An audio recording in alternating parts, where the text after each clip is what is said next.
Hey, it's State of State. We got your Nittany Lion update. It's a football discussion with Tom and Justin, so kick back and press play. With former Penn State and NFL defensive back Justin King, I'm Tom Hannafin. This is State of State. Please like, comment, subscribe, rate us, and turn on notifications. Follow us on social media at State of State Pod. Comment on our YouTube channel. And if you haven't done so already, you can become a member of our YouTube channel. For just 99 cents a month, you can get all upcoming episodes of State of State, plus our entire members-only playlist, ad-free, commercial-free. Hit the join button on our homepage or follow the link in the description of this podcast. State of State is presented by BetOnline. BetOnline continues to be the world's most trusted betting platform and your number one source for online betting. Whether you're a seasoned fan or a first-time bettor, BetOnline is your ultimate game day companion. With the largest selection of odds on everything from the NBA to college basketball to the NHL and UFC, BetOnline continues to be your number one sports betting source. From every three-pointer to hat tricks, BetOnline has you covered with odds, stats, and more for every game, every play, and every win. State of State is presented by BetOnline. The game starts here. State of State is a proud supporter of Blue White Outfitters. Blue White Outfitters was created as a retail shop meant to highlight the confidence, competitiveness, and fearlessness of the elite athletes found throughout the history of Penn State University.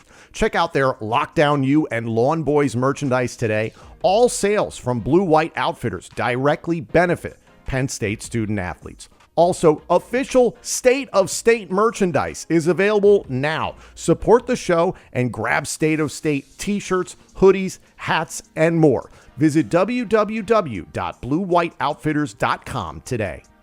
Hi, everyone, and welcome to State of State. I'm Tom Hannafin, joined once again by former Penn State offensive lineman Landon Tengwall. He is the host of Behind the Wall on YouTube at Landon Tengwall 58. He does an incredible job, not just covering Penn State football, but all things college football, pro football as well a little bit. I mean, this time of year, man, like we're dying. We need some sort of football, and you cover everything. You do such a good job, dude. Thank you so much. I appreciate you having me on, Tom. Yeah, it's the struggle right now. Everybody, we're in March, so we're getting there, I guess you could say. But we need football back bad, man. As much as I miss giving up my weekends to football, I will say that. Yes, I do too. Is it warm enough in State College yet to go to cafe and sit outside? Not yet. So we're gonna get a day in the 70s next week, which is big for us out here. It's sunny. It's been sunny, which is big because the month of February, if you go to Penn State or ever been around Penn State, it's basically just gray the entire time with snow, rain. So we're getting some sunlight. But for me, Tom, that's going to get me through the off season as soon as I can golf. As soon as I can golf, I'll be out there almost every day. So if you go to Mountain View, Center Hills, anywhere, you'll probably find me majority of days. And a couple of the guys, I'd say majority of the team now golfs. I would say over 50%. I think that's how serious golf has infected, especially other sports. Dang, look at that. Yeah, they say shrink the game or grow the game, however you feel, but it's not shrinking around here. I'll tell you, the weights at Mountain View Country Club, they get pretty egregious early in the springtime. So we'll see how it looks this year. So I want to talk with you about a lot of things. I want to get to later on what's going on with winter workouts, spring ball, what's that actually going to look like, all those sorts of things going on right now with Penn State football. But for the bulk of this, I want to talk about what Penn State's offense could do in 2025 now that the unicorn tight end Tyler Warren is off to the National Football League. I personally expect him to be off the board within the first 15 picks. He should be, at least. He's that talented. The task of replacing him, I think it would be silly to be like one player is going to replace him specifically at the tight end position. But I think the holistic view of how does Andy Kotelnicki and this offense replace his production is a good place to start. So in your opinion, where does that process even begin? And I've seen what Kotelnicki has done thus far in his previous stops. He's so good about evaluating what he has and not trying to fit the proverbial square peg in a round hole. Yeah, I mean, I think first off, he went into last offseason saying, okay, I have, and what I think a lot of people think was the best player in college football, for especially the most versatile and just what you can do with him. So he knew, hey, we're going to cater this offense to Tyler Warren. I mean, I was just watching back through a bunch of different games, and I actually did a film breakdown last week before the Combine. Tyler Warren ended up not doing anything, but I wanted to get it out, and I enjoyed combing through his tape.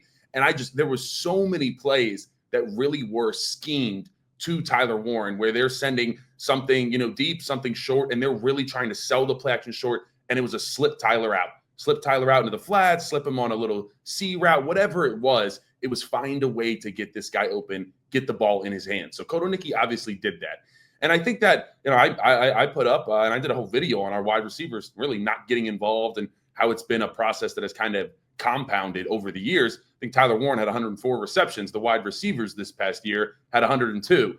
And I don't think Kotelnicki was wrong in doing that because he put the ball in his best player's hands and then really got Nick Singleton involved in the receiving game. So first off, talking about replacing him, I think you need to spread the targets around. I think we're going to see Nick Singleton continue to be even see even a bigger jump really in that receiving game and more things planned out for him.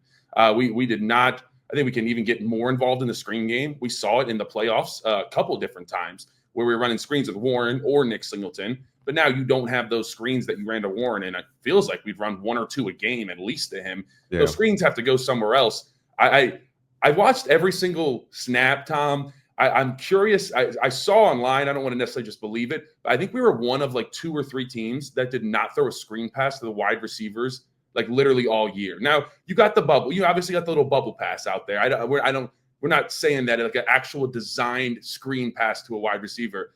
I saw it. I didn't see anybody dispute it. And like I said, I'm looking back on the tape. I don't remember it either. So maybe get them a little bit more involved in general. And I think we can do that. Pat Kraft even said in his press conference, hey, he basically said, we're going to continue to shop for a wide receiver. I know a lot of people are excited about Ross. I think we got a couple young guys that could definitely step up. Caden Saunders coming back into the equation.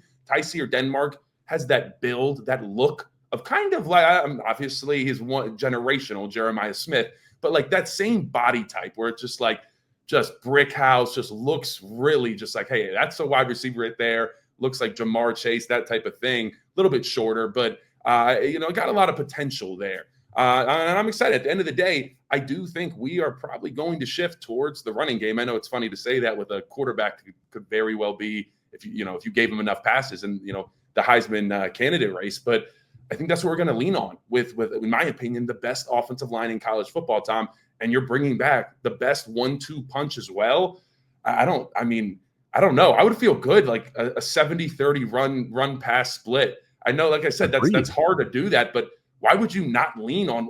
Did you see what we did? We still bullied Notre Dame, and that was a good front. They were beat up, but over 200 yards rushing. We saw what we did to that Oregon front seven. I don't know. I'm excited about it. I think there's a lot of possibilities of where we can go. But, pick your poison of where you want to dive into. We could talk a little bit about the tight ends too, Tom. I think we have a very interesting dynamic in that room right now. Well, and I'd love to start with, first of all, the offensive line, not to, kiss your backside or anything like that. But it's like, hey, Sal Wormley off to the National Football League. Everybody else is intact. That's a really good sign. And if anything, the cup runneth over for Phil Troutwine and company, and that Anthony Donko went down. He's a guy you and I talked about a while ago on this show that after the Peach Bowl, you said Anthony Donko looked like a young Olu Fashanu, and arguably was the best offensive lineman for Penn State this past season. He goes down. Nolan Rucci comes in, who was kind of seen as a project, the transfer from Wisconsin, a legacy player, but had to kind of fine-tune some things with his build. Didn't miss a beat. And you have options at guard. You have options at tackle. You have Nick Dawkins coming back for his 47th year on campus, so you're in good shape there. But that's the bedrock of this offense, why I agree with you that, yes, 70-30 run is great, but you do need to then create opportunities in the passing game. So you mentioned Devontae Ross, the transfer from Troy. I'd love to hear your opinion on him, as well as the other transfer wide receiver from USC, Kyron Hudson, because he's somebody Andy Kotelnicki has talked about could be, quote, the queen piece of the offense. So how do you interpret that? What do you think of Hudson and Ross? Yeah, I looked at both of their tapes, and I feel like it's hard. Everybody loves Hudson's one-hand grab early in the year against LSU. Right. We've heard Ross compared, Ethan Grunkmeyer compared him to Tyreek Hill. If you want to look that one up, there's a lot of things that get strong. That's it's definitely an interesting comparison. But really with these guys, and we've seen this with trying out this portal wide receiver situation because we really just haven't been able to land it. It really feels like, since we had Parker Washington and Mitchell Tinsley, it's kind of just went downhill even more.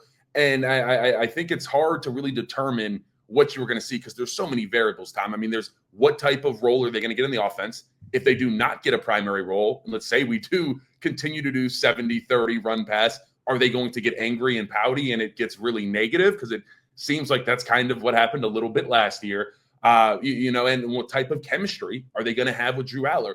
Because it really felt like, for the most part, there was only one person on that field that Drew Allar could truly trust, and it was Tyler Warren. To say, hey, I'm going to go up, I can bail you out, I can help you out, I know where you're going to be.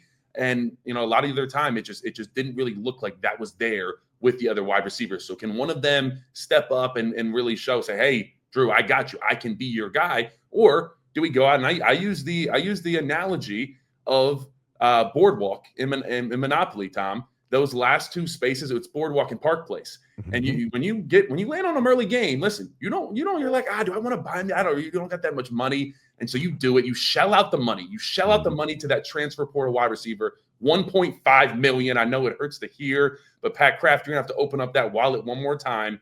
And you shell that out, and it's going to feel great. It hurts at the moment, but you put some houses, you put some hotels down, Tom. Someone lands on that spot, and you are raking it in. So it's going to hurt a little bit when you dish out that 1.5, but then when that star wide receiver takes an 80-yard slant to the crib, it's like they're landing on Park Place when you got a hotel down. You're going to feel pretty good about it. So that's where I'm at. I really do think we need to go out, and there should be someone in this spring portal. There's going to be someone looking for money. We're just going to have to throw it at people because speed is costly in college football. I'm going to tell you to not pass go, do not collect $200 because I just don't know if a guy that is truly worth, for instance, 1.5 is hopping in the portal, because it seems so much that in the last year, the game is more drifted towards roster retention and that you're spending money to keep guys in house. Do you expect a true game changing, take it one step, 80 yards to the house guy to jump in the portal in the spring? That's a very good point. Don't force it if it's not there, I suppose. But yeah, and I'm not trying to bag on Julian Fleming. Did you get your ROI there? No. Well, you didn't. But you could say that USC game, if we didn't win that, I don't know where we go in the rest of the year. But yes, I absolutely agree. We obviously did not. I don't even know if we got it back on that truck. But no, I'm just kidding. Love you, Julian, if you're listening to this. No, but I think it's a valid thing is that now with how the game has changed, yes, teams are trying to build through the transfer portal, but Penn State doesn't strike me as a team that's just going to spend because they need somebody that could be it. They're like, no, if we're going to spend the money on the guy, it's going to be the right guy. And then, yes, we will shell out that money. Yeah, and Tom, the hard part about this, I'm going to be honest, we'll see a little bit in spring ball, but we're not going to know. And honestly, I don't even know if we're going to know until week 5. That's the worst problem because you're playing Nevada. We got two other. We already played Villanova, and then there's one other. Yeah, we got one other scrub, and then a bye week, and then Oregon. So all those games you can kind of FIU. So who knows if they at all present a problem to the wide receivers? That's already an issue. So saying that to say, like I said, I don't know if we will really figure out until we go week 5 against those 5-star Oregon cornerbacks, wherever they get them from. And, we really get tested out there. And honestly, I think that Oregon game was the last time we really saw, Drew Allar just ball out, just reckless abandon, and just feel comfortable slinging that thing. I want to see that Drew Allar again. I know we're talking about the wide receivers, but that's a big piece of it. Now, I do think a reason why we didn't see a very confident Drew Allar later in the playoffs was because he didn't have the confidence in his wide receivers. And when you don't have that, it gets really hard to make stuff mesh. When you're not trusting people, you don't have confidence. Guys, if wide receivers don't have confidence in them from the quarterback and the coaches, then I start to get down on myself. I'm not getting looks. I'm not getting targets. I don't feel the confidence in me. Well, I'm not going to run that route that hard. So I think that's kind of where we're at. We're at a crossroads where it's like, it's time to fix the wide receiver position, Tom. Tyler Warren, naturally, you're looking at the tight end position. I said it before. I do not believe there is one tight end on the roster right this second that can step in and duplicate the production that Tyler Warren had this past season. It would be impossible to duplicate 37% of the passing yardage total that Drew Allar had last year. And as you said, 104 for Tyler Warren, 102 for everybody else. You're not going to touch that. But in your opinion, which tight end is going to be the receiving tight end for Penn State this year? Yeah, I mean, I think obviously looking at it at the end of the year, we saw Luke Reynolds, his ability, had a couple really nice catches that he reeled in. And, he just started to see him grow and grow. I also really saw him grow. And I made a tweet about this. I'm like, I'm watching Tyler Warren's tape. And obviously, I'm really just mainly looking at the tight ends. He kept popping off the screen. It wasn't necessarily always a pancake block, but he fights his butt off. He has that intent, that want to really finish guys off in the run game. Tyler Warren had that. Brenton Strange had that. And I think it's very promising. I think Tyler Warren had one of the most interesting developments of coming in and it was just a slow, just steady like this the whole entire time. But people don't really remember, like 2020, Tyler Warren could not block really at all. And even in 21, he wasn't that great of a blocker. It took some time for him to develop. To already see Luke Reynolds doing that, I think is amazing. I know you talk about receiving. I do think it's going to be Luke Reynolds. I can't count out Andrew Rappelier.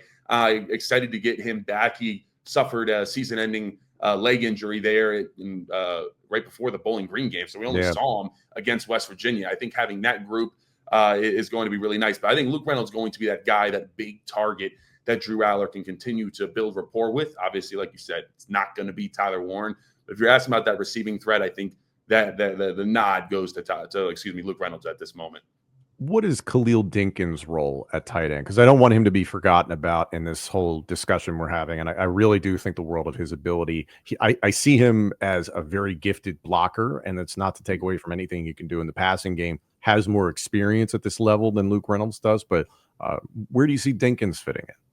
Yeah, I think he's going to be the nasty dude that just grinds out blocks. Like you said, he's still going to be involved in the passing game, of course. But he's going to be that guy they asked to do a lot of things. I think I would expect Kotelnicki to move him around. And I don't want to say fullback because no one really does that anymore, but that new age. That H-back. Fullback, that H-back in the NFL, that it's like, that's what I expect because we see all these formations, these diamond formations. We're going to want to get Nick Singleton and Katron Allen in the game at the same time, I think at times too. And whenever you're in that situation, probably going to put Khalil Dinkins in too to get some of that dirty work done.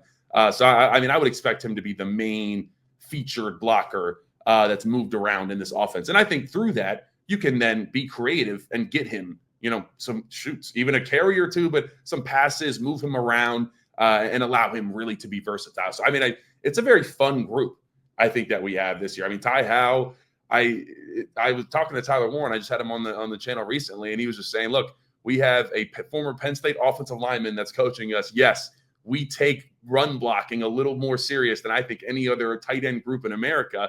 And I can attest to it. I remember when we'd finished practice and everybody's kind of going through some extra drills, some of those extra reps. Everybody kind of has their end of practice routine. Ty Howe would always bring over the tight ends, and they weren't doing routes. They weren't catching footballs on the jugs machine. They do that another time. They are working on their base, their hands inside, and they are blocking. And Ty Howe's going to make sure that they do it with a nastiness too. So you can tell it's driven home in that room. I'm really excited to see that entire group. But I think they were last year a big reason why that run game was so successful. We're obviously going to need them again. We talk about how great that offensive line is, and they are.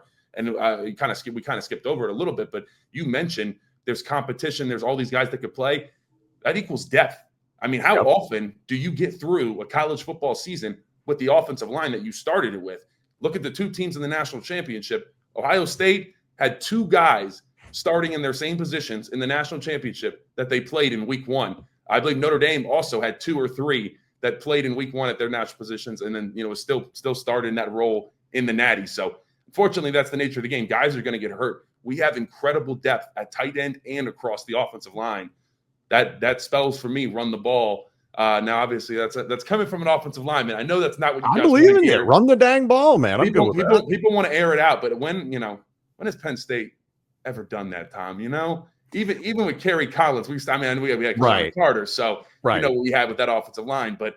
We always run the ball. That's what it is. That's how we do it over here, Tom. It's been very consistent for decades in that respect. And even though you have Drew Allar and you feel confident about what he can do this upcoming season, like you saw the growth from 23 to 24, I really do think he's going to be more confident, take more risks, not necessarily putting the ball in harm's way. Yes, I know a lot of people, the last thing they're thinking about is what he did against Notre Dame. And yes, the interceptions were tough. Completely understand that.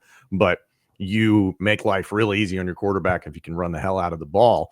and Penn State should be in really good position to do that. My question to you is, in regard to Drew Allar, is what's his level of trust in the pass catchers, regardless of position, that he has going into this season? Because it was a little rough last year outside of Warren. Yeah, I mean, I don't think because, Caden Saunders didn't really play, Tyseer Denmark was young, we bring in 2 transfers. Funny enough, I think the only person that Drew Allar really has any rapport with is Liam Clifford. That's the only wide receiver. So, I mean, that's all being built as we speak. After these winter workouts, they're getting throws in. Obviously, spring ball is going to be big. Now, I do expect not as much for someone like Drew because he's going to throw the ball. It's more of those physical positions. But I do expect some of these players to get some serious time off with spring ball. Probably not given off spring ball. Fun fact, the only time that's ever happened was the spring going into the 86 season after we lost in 85. They gave off the seniors, Bob White, all those guys. They gave them all. Joe gave them off spring ball. And so I don't know. I asked Franklin if he was going to do that this year. He said, "No, I don't think that's happening this year." Less work, but not. Yeah, going to take a load, especially like those offensive linemen. Nick Dawkins doesn't need to be taking 20, 25 practice snaps full speed against our D-line. It doesn't need to happen in the spring after a 6-month season. A lot of those older guys, I would expect the focus to definitely be on these younger guys in spring ball. But listen, it's going to get built then. It's going to be built in the summer. And like I said, like we're really not going to know until it's time to go, Tom, because you're going to hear the coach speak that it's going great and that the connections they're there and that everybody's meshing. But it sounds great until you're actually there. And like I said, I know that because plenty of times I'd be asked something and it was obviously the answer was always, yeah, of course. Yeah, it's going great. Everybody is perfect. It's meshing great. Going into 2021, the offensive line definitely wasn't, rocky at that point, but I wasn't going to say that at the time, Tom. So, no, like I said, so we will find out, I guess. That is my overall answer. My favorite phrase is, this person flashed. And it's like, I don't want to hear, because I've heard that. And then there's, it doesn't happen. It's like, okay, so that means it's like there was a blip on the radar. So he caught a pass. He caught one pass the other day. It was a flash, but the flash went away, turned off. Before we move on, I do want to touch on spring ball and winter workouts a little bit, but a final question, because this has come up about the wide receivers. Last question about the wide receivers. I get a lot of people in our comment section on social media. There's a lot of negativity, I think, pointed at wide receiver coach Marcus Hagans. I'm of the belief that that's not the problem. It's the personnel that you've got. And I'm of the belief that if James Franklin believed that Marcus Hagans was not the right guy for the job or was not producing, wasn't doing what he needed, Marcus Hagans wouldn't be a part of the program. Do you have any sort of opinion on that or insight? Because I think Hagans is getting a lot of flack right now. Yeah, and I think naturally he is. Anytime, anything goes wrong in Penn State football, James Franklin's obviously the leader, so he's going to have to take it on the chin. Same thing with the wide receivers. Marcus Hagans is the leader of that group, so he's going to have to take it on the chin when they do not produce. I think there's a couple things that factor into this. It was clear, as we stated, Tyler Warren and the running backs were the offense. So the wide receivers really were not game planned very often into the offense. They really felt like one of the only weeks was West Virginia, where it was like, hey, we are game planning the wide receivers. We are giving Trey Wallace jump ball opportunities. That is what we are going to do. Very rarely did that happen. So as I said earlier, that starts to happen. Well, you start to lose a little bit of confidence in yourself. And, that there goes that building that relationship with like Drew Allar, that trust, all that stuff, it goes out the window. And I think that's even hard for Marcus Hagans when you are trying to corral a young group of guys. And we know it's just how it is. Wide receivers and DBs. I'm an offensive lineman. I like to just eat those guys for breakfast, but they're divas. They all are. They basically have to have the ball. That's why if you ever hear of a wide receiver that's like, I love to block. I love to get, dirty. I love to, block and then I'll catch. It's like everybody loves that because it's like they don't make them like that. It's just they just want the ball. So that is unfortunately what you're dealing with. So imagine you're Marcus Hagans and you're trying to get everybody like, hey, come on, guys. We got to keep going. We got to keep our heads up. We got to make sure we're still there to make those plays for Drew. And then you go out there and you have one of those games where there's one catch by a wide receiver and it's like crap. And he's like, what do I say to the guys now? But then it kind of you got to look at both sides of it then, but also is that not happening just because they are not that good? I mean, it's kind of the chicken before the egg, the whole situation. Sure. I mean, you can't necessarily answer it, But like I said, I do know that is a problem. Like I said, I tracked the catches, total catches by the wide receiver from 21 until 24. There was a full 50% drop off. It was about 200 balls caught by wide receivers in 2021 for Penn State, and then it was 102 catches in 2024. So, and it dropped each year by year. So there was like, it's not just on one offensive coordinator. It's not just on one wide receivers coach. It's not on just one player. It was kind of like an identity shift almost for Penn State, where it was like, of course, we always ran the ball with Saquon, Journey, Miles, all those guys. But it was like, really, and I think Tyler Warren obviously was a big part of that, him not only catching the ball, but getting carries, passing the ball, everything. I mean, clearly it was catered around him.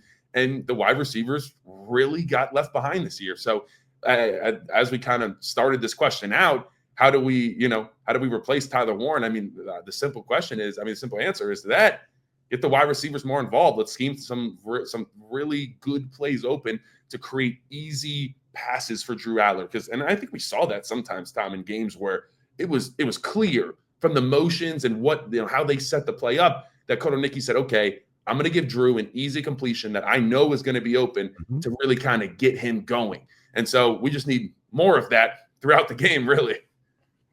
We'll see what happens with that, as everything we can possibly say in March. I do want to chat a little bit about winter workouts. You're rocking an Elliot Washington II t-shirt today. If you're watching on YouTube, it is awesome. Looks like something off a rap album. It's beautiful. Elliot Washington got involved last season, played well, has some opportunities this upcoming season. I know you're a big supporter of his, but at the same time, there's a lot of things that go out there about the competitor of the day. You see position coaches, coordinators putting that out. So some fans might read that and be like, cool, awesome, it's a participation award. But that actually means more. And Elliot Washington has been a focus. So what's the word out of winter workouts? Yeah, I do have to give a shout out to Ellie. He was my locker neighbor, so that was kind of my youngin', as they say. So I got a lot of love for him. But I'll tell you what, because they post the times, your 40 times up on the screen, so you do them. You come in the next day and you can look at pretty much everybody's time. Elliot Washington ran a 4.39, and then we were doing testing that whole week. Bench pressed over 400 pounds, and I think had around a 500-pound squat as what I think 5'11", about 195-pound cornerback. So. Saying all to say, hasn't been able to fully put it all together yet to this point, but the athleticism is there. And sometimes it just takes, we're so used to, we want it all now, Tom. Everybody just wants instant. There's no, hey, let's let a guy develop for 2 years. I mean, he's going into that. That's what this is. We're going into year 3. It's like, that's kind of how it used to be. And now it's just like, hey, 5-star, we're so used to that. Just plug them in, play. They should be good automatically. Sometimes it takes a kid a little bit. So what I will say about him winning 4 winter workouts, and Franklin says this, winter workouts have nothing to do with football, and winter workouts have everything to do with football. So obviously it has nothing to do with the actual play of the game, which I think is the main worry about Elliot Washington in general. But I'll tell you what, when you win 1 or 2, I mean, first off, it's the hardest thing I've ever done in my life. No question. It's harder than summer workouts, especially because you have to get up you're setting your alarm for like 3:40 in the morning. You don't sleep. It's designed. Yeah, it is designed to break you mentally. That is the goal. It's supposed to be very mental, not. I mean, physical too. Very much. Water bags and it's a rough time. It's kind of a nightmare. I can still remember the smell walking into Haluba in the morning. It's like this rubber smell from the pellets that are in the turf, and it's not a good memory. Franklin walks the field for about 20-30 minutes. And if you go in there, sometimes guys don't like to go in because if they're stretching, they're like, you don't want to lock eyes with Coach Franklin before a workout because he has a little list and he'll write on his list and he's like making the matchups. And so sometimes you get called up at the end for tire pull and sometimes you don't. So you got to man on man, each of you grab one side of the tire and it's who can pull the other person 10 yards to the opposite side first. So Franklin's doing his lap, writing down he's looking at guys, checking them out. It's kind of like a game for him. Like he has fun with it, but it is really difficult and just challenging mentally. So for Elliot to do that now 4 times in a row, we've only had 4, and to win MVP for his group every single time, I think says a lot. And especially once you get into that, once you win your second and we're going into that 3rd one in a row, the coach is looking to give it to someone else. It's like, all right, who's going to step up? And I'm sure Coach Terry was saying, who's going to step up? Who's going to beat Elliot today? Who's finally going to do it? And Elliot said, watch this. I'm going to turn up. And if he was still giving it to Elliott, that means that Elliott was far and away clearly did not give Coach Terry Smith a choice but to give it to him. So I think that says a lot about him. But yes, it does not necessarily just mean, I wouldn't look into, one guy gets an MVP here, there. That doesn't really mean a lot. But to consistently win it, I will tell you, that is where you find out who are going to be our leaders, who's weak, who's going to go throw up in the trash can, who's going to look like a dog out there, who can we actually count on? I mean, this season, it starts in February in Haluba Hall at 5 a.m. That is wholeheartedly what I believe, because that's where you find stuff out. I remember that's where I found out about KJ Winston for sure. I mean, played a little bit his freshman year, but I remember, he was working winter workouts. He won almost every single MVP. And then was just a conditioning. He was like always first. And Franklin would talk about it, and you just saw his preparation. I would get in at like 4:40 or something like that. Like KJ Winston was already cold tubbed up, already ate, already stretched. He was rolling out, doing, high knees and stuff out on the grass. Like, it was clear that he was different. I saw that. It was fun to get to kind of see that progression. And then it showed the next year on the field. And obviously year 3 got cut short. But you can see a little bit when someone really starts to take that initiative to be a real player, a real leader, it's fun to watch. And I think, like I said, I watched that with KJ Winston. It seems like that might be happening with Elliott Washington right now, Tom. And this time of year when, quote unquote, nobody's watching, like people internally, yes, are watching, but the world isn't seeing it. It speaks volumes about the work somebody's willing to do. You mentioned conditioning. So strength and conditioning. Chuck Losey recently revealed that wide receiver Devontae Ross is up 16 pounds. Defensive tackle transfer from Michigan, Owen Wafel, is up 15 pounds. And defensive end transfer from Texas A&M, Anai White, is up 20 pounds. All three of those guys since stepping foot on campus. TJ Shanahan, transfer guard out of Texas A&M, is adjusting his body composition, was the way he put it. They're trying to work on a few things, but all positive. So when you hear numbers like that, as someone who's never gone through that in that program, are those numbers normal or are they crazy? Yeah, they're definitely, those are some pretty serious numbers. It's clear that they wanted to get weight on those guys. And when you come in, that's kind of the initial. You get in the bod pod chamber, you get your exact measurements. Leanne, our nutritionist, does it. She puts you in there. You come out. It says your body fat, your muscle mass, all this stuff. And they have an idea of, okay, our wide receivers need to be at X, Y, Z. We want to try to get our defensive linemen at X, Y, Z. And so then the goal is Leanne, the nutritionist, they meet up with Chuck Losey, who also meets up with Franklin and, let's say, the wide receivers coach. And they say, okay, what's our plan here? What are we going to have him eating? What is going to be his workout schedule? How are we going to get more weight on this guy? And that is generally kind of how they attack it. They have little weight charts on the in the nutrition bar. So if you're doing really well, you get little shout outs and stuff like that. So it's good. But there is a lot of people, a lot of resources there to help you be able to put on that weight. A lot of milkshakes too, Tom. But at the end of the day, it's a testament to the players. I mean, it's really hard to put that on. You also have to go home and do the right thing. So it means a lot. But no, it is not easy, those weight things. There's plenty of guys. You can just say that, yeah, sure, it's easy. Anybody can do it. But there's plenty of guys that have either been told to get down or get up, and they just cannot do it. And it, somewhat ruined their career just because they could not be at the weight that they actually needed to be to play their best. So not everybody can just do it. So I think it's a testament to these guys that they have come in and really put on some weight. And it seems like even if Losey is mentioning their weight, I know him, he's not going to mention someone's weight even if they've just been doing bad. Like that means they've been doing good and their weight is up. And, so they're doing some good things within that program because Chuck Losey does not it's not a guy who likes slackers or anything like that. Let's put it that way, Tom. Not a guy you want to make mad. No, I can only imagine. No, that's fascinating. Lastly, I want to wrap up on spring ball. There have been so many conversations about this nationally regarding college football. Some programs just outright are like, we're not doing a spring game, period.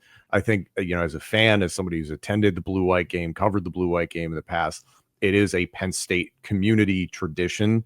It is about the football team, but it is about the community at the same time. If Landon Tengwall were the czar of Penn State football, how would you put together spring ball? Because the points you said before, this team played deep into January. You have seniors that don't need to be putting in nearly as much work as brand new freshmen, transfers, people we just talked about.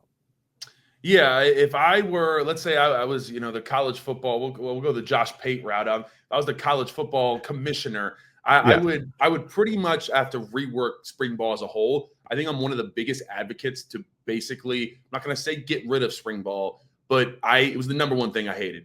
A lot of guys hate spring ball. It's so hard because, as you mentioned, 6 months with pads on. It's like, take a month and a half off. Okay, let's go another 5 weeks of hitting. A month and a half later, it's like, what? My body can't rest. Like, you want to talk about overuse injuries? I guarantee if we see less spring ball in general, I think we're going to see that trickle into less injuries in college. But also, I would say longevity in the NFL.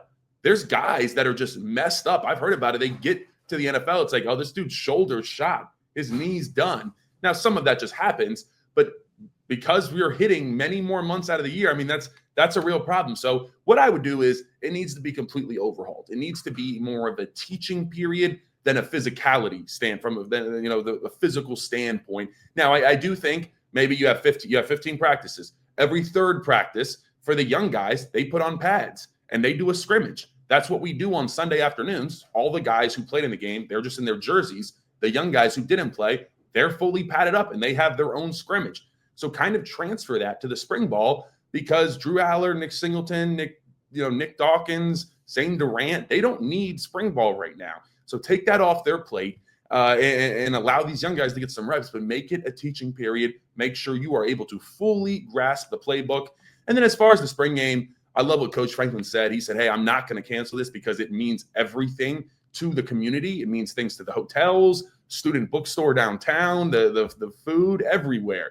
To have that influx in the spring. People are counting on that. So shout out to him for saying that and doing that. But I think what we should kind of transition to, and I don't know if this would hurt attendance or even make it better, but hey, Happy Valley United, and you guys take over. Let's make this it's a family weekend already, but make it a family weekend. Events with the players, talks from the coaches, ability, whatever. You put stuff together for the kids where they can run around and play. You got barbecues, all that type of stuff. I think that's the route that people should go. And, you still get that influx of the community when you're offering a lot of cool stuff, and maybe even continue to allow the young guys to kind of play in some type of scrimmage maybe. But I just think you're hard pressed to continue to ask these older guys, these veterans, to play. And especially in the spring game just kind of risking that. We've had a lot of guys. Uriah Fisher is a guy that's we're going to have he's going to need a big impact, and he's gotten hurt in spring practice 2 times now. Well, that's really annoying to him, I'm sure. I was actually just talking to him about it the other day. He's like, I want to make sure to stay healthy. That's my number one goal. I mean, that's always everybody's number one goal. But that's on guys' mindsets more than ever, because that money's important. That money right now, it's only yearly. So you're only as good as your previous year. And if you're getting injured in spring ball, well, you're pretty pissed because you're not leveling up any money, Tom. Yeah. Penn State's going to need Fisher on the defensive side in 2025. So put him in bubble wrap, please and thank you. Put everybody in bubble wrap. I'd be fine with that. Landon, thank you so much. Landon Tengwall does some fantastic stuff in regard to covering Penn State football, but college football and football as a whole. Check out his YouTube channel at Landon Tengwall 58. Behind the Wall with Landon Tengwall is outstanding. Follow him on X. It's a tremendous follow in game, especially, but during the offseason, his takes that are fantastic at Landon_Tengwall. Landon, thank you so much for joining me. Thanks so much for having me on, Tom. Thank you all so much for joining us. This episode and our entire library of shows is available now on YouTube, Apple Podcasts, Spotify, and wherever else you get your podcasts. Please like, comment, subscribe, rate us, and turn on notifications. Follow us on social media at State of State Pod. Comment on our YouTube channel. And if you haven't done so already, you can become a member of our YouTube channel. For just 99 cents a month, you can get all upcoming episodes of State of State, plus our entire members-only playlist, ad-free, commercial-free. Hit the join button on our homepage or follow the link in the description of this podcast. State of State is presented by BetOnline and by Blue White Outfitters.